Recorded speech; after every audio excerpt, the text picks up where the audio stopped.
গত 15 বছরে বাংলাদেশে আমরা যে উন্নয়নের গালগল্প শুনেছি সেটা যে আসলে ভিতর থেকে কতটা ফাঁপা এবং আমাদের সাধারণ মানুষের জীবনকে কিন্তু দিন দিন এটা সংযুক্ত করে আনছিল। বিশেষ করে এখানে শুরুতে একটা কথা উল্লেখ করা হয় বা আমি একটু রিড করতে পারি যে যেটা বলা হয় যে মিডল ইনকাম ট্র্যাপ, মানে বাংলাদেশ যে একটা মিডল ইনকাম কান্ট্রিতে পরিণত হয়েছে, কিন্তু বেশিরভাগ মানুষের জীবন কিন্তু এখন একটা লোয়ার ইনকাম কান্ট্রির মতো রয়ে গেছে। এবং যে সিরিয়াস লেভেলের ইনকাম ডিসপ্যারিটি, এটাই কিন্তু আমাদের ইকোনমিতে যে আপনারা বাজেট তৈরি করছেন, আপনারা কিন্তু প্রতি ক্ষেত্রে স্ট্যাটিস্টিক্স দেখে হচ্ছে জাজ করছেন, বাট এই স্ট্যাটিস্টিক্সের সাথে আসলে গ্রাউন্ড রিয়েলিটির আমি খুব কম মিল পাই। বিকজ আপনি যদি কোভিডের সময় দেখেন, কোভিডের সময় একটা বড় অংশের মানুষ তারা কিন্তু লোয়ার ইনকাম বা লোয়ার মিডল ইনকাম থেকে কমপ্লিটলি একটা হতদরিদ্র পরিস্থিতিতে চলে গেছে।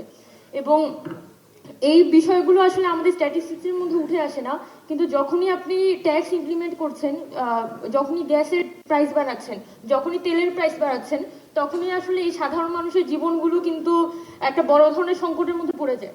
সো বেসিক্যালি বাংলাদেশে যে বর্তমান ট্যাক্সেশন সিস্টেমের মধ্যে যেভাবে প্রবেশ করছে, আমি বিশ্বাস করি যে বাংলাদেশে আছে খুবই ধনী এবং খুবই দরিদ্র।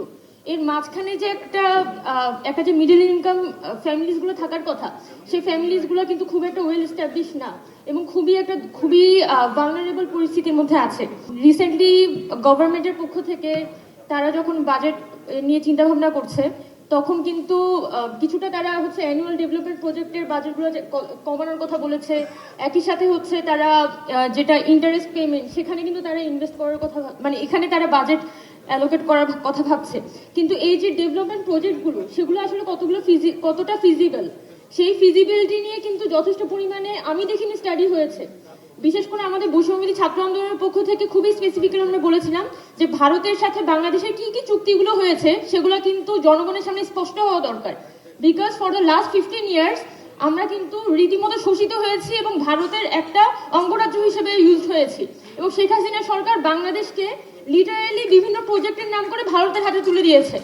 সো স্টিল নাও আমাদের গভর্নমেন্ট কিন্তু আমাদের কাছে স্পষ্ট করেনি যে ভারতের সাথে বাংলাদেশে কি কি ধরনের চুক্তির মধ্যে দিয়ে গিয়েছে। এবং শুধুমাত্র এটা ভারত না, এটা রাশিয়া এবং চায়নার ক্ষেত্রেও একইভাবে খাটে। Because for the last 15 years আমরা যে পরিমাণে ট্যাক্সেশন আমাদের উপরে চাপিয়ে দেওয়া হয়েছে, এটা কিন্তু আমাদের জন্য না, বরং যে মানুষগুলো আমাদের পকেট থেকে টাকা কেটে নিয়ে গেছে সেই মানুষগুলোর মানে ওই ঘাটতিটা পূরণ করার জন্য হচ্ছে আমাদের উপরে এই ধরনের ট্যাক্স চাপিয়ে দেওয়া হয়েছে।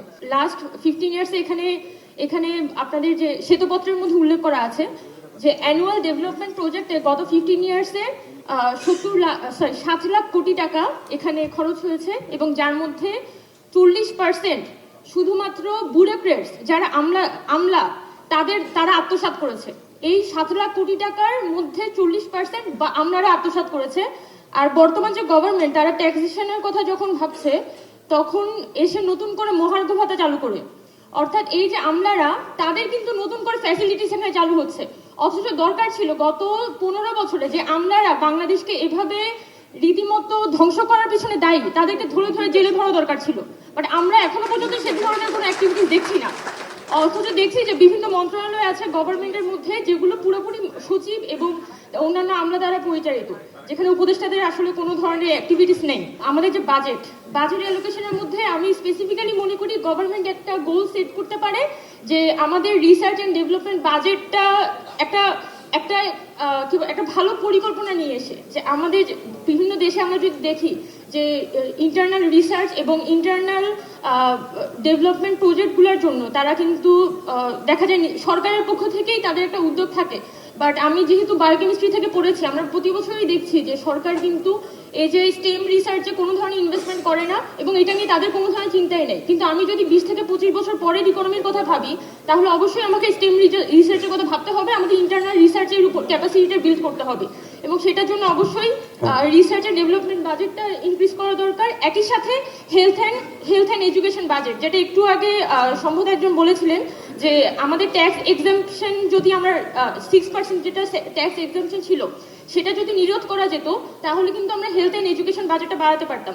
এখন আমাদের গত 15 বছরে যেসব জায়ান্টরা বাংলাদেশ থেকে টাকা পাচার করেছে, ইভেন বাংলাদেশের ভিতরেও কিন্তু তাদের প্রচুর টাকা আছে, সেটা কিন্তু এখনো পর্যন্ত সরকার করতে পারেনি, কনফিসকেট করতে পারেনি। কিন্তু আমরা দেখতে পাচ্ছি যদি এই টাকাগুলো অন্তত সরকারের পক্ষ থেকে একটা উদ্যোগ হতো, এই যে মালিকরা তারা যে বাংলাদেশকে রীতিমতো একটা ছোবলা বানিয়ে দিয়েছে, তাদের থেকে অন্তত কিছু পরিমাণ টাকা সরকার বের করে এনে আমাদের হেলথ এন্ড এডুকেশন সেক্টরের মধ্যে কাজে লাগাতে পারতো, বা ইকোনমিকে স্টেবল করার পিছনে কাজে লাগাতে পারতো।